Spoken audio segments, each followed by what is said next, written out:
Hey, what's going on out there in the YouTube universe? Deer Hunter DVM coming to you after a busy Friday in the office.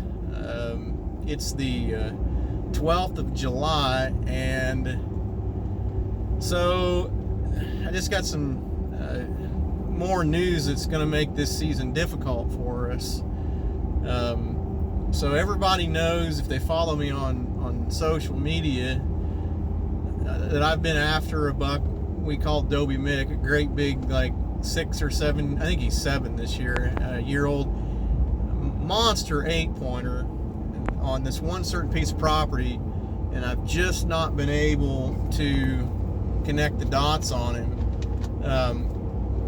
I got close a couple times last year, and I mean, I was within spitting distance of him one time, and I just couldn't get the shot, but I did get some video of him, and I got a lot more intel over last season to put it all together, and this is like the, I don't know, the 3rd year in a row I've been trying to work on him. I'm getting tired of messing with him, but the piece of news that I got today is the fact that there are, so this farm is fairly good size. It's the biggest farm that I hunt. It's about 650 acres, all one big piece.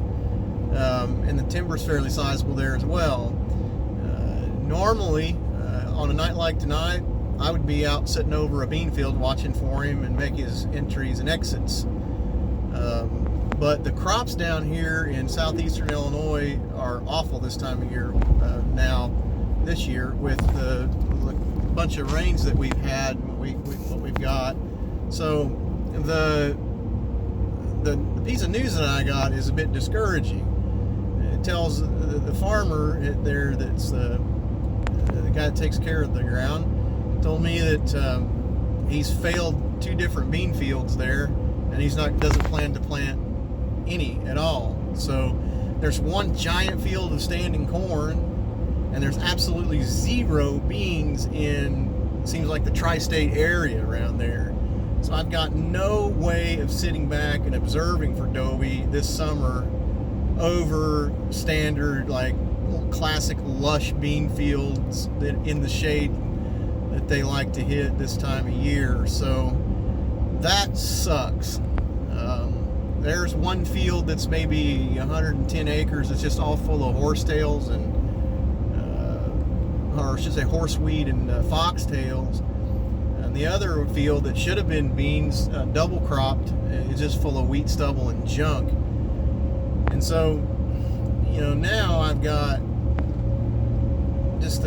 there's just no good repeatable way that I can sit back and observe him. So the years of history that we've got of him are clearly important, because we still kind of know where he lives and what he likes to do. But the downside is I've got no predictable way of watching for him and putting any kind of this summer data on him other than trail cameras. So what I'm gonna do, I'm shagging ass back home right now. I've had it with trying to plan for that deer down there. I've got about 12 trail cameras or so, brand new, sitting in the boxes ready to go. And I've got one play that I know I can make on this deer, and it's gonna be for early season. That giant central cornfield butts up against some of his bedding cover to the north, and his bedding cover is to the south. I know I get a lot of souths and wests in early October, so I am going to create a massive dragnet of trail cameras all along the perimeter of that bedding cover, all along that standing corn, and see if I can't just connect some dots to put it together. I'm going home, and it's, you know, a little after, it's 5:30 or so on a Friday night. I don't care if I run him all over the place this evening. I'm going to go put just a shit ton of cameras in there along that perimeter of that cornfield, and I'm going to find a bushwhacking spot, and I'm going to kill that sumbitch out of it. I'll be able to use that standing corn to my advantage and get in and out of that field properly in October, and crowd that bedding cover of his. Now the flip side, and me complaining about no beans there, the flip side, the upside to that is just that. I know if I don't get him killed early season or rut, the main primary food source is going to remain that cornfield. So my early season sets for him are probably going to translate over to late season sets if we don't get him shot any earlier. So if he decides to come out and feed in the wintertime, that's the area that he's going to do it.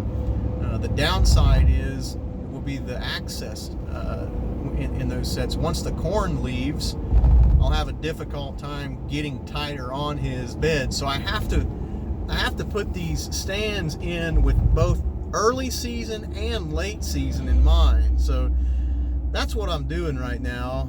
I'm gonna go home, get a bunch of cameras, and I'll just run the piss out of him and just see what we can get done on him. So it's definitely, quote, food for thought. And I just got done writing an article that'll premiere in North American Whitetail in, I think, the October issue, and it talks exactly about this, adapting to these crazy crop conditions that we've had here in the Midwest with this crappy wet spring that we've had. So if anybody out there is struggling, trust me, so am I.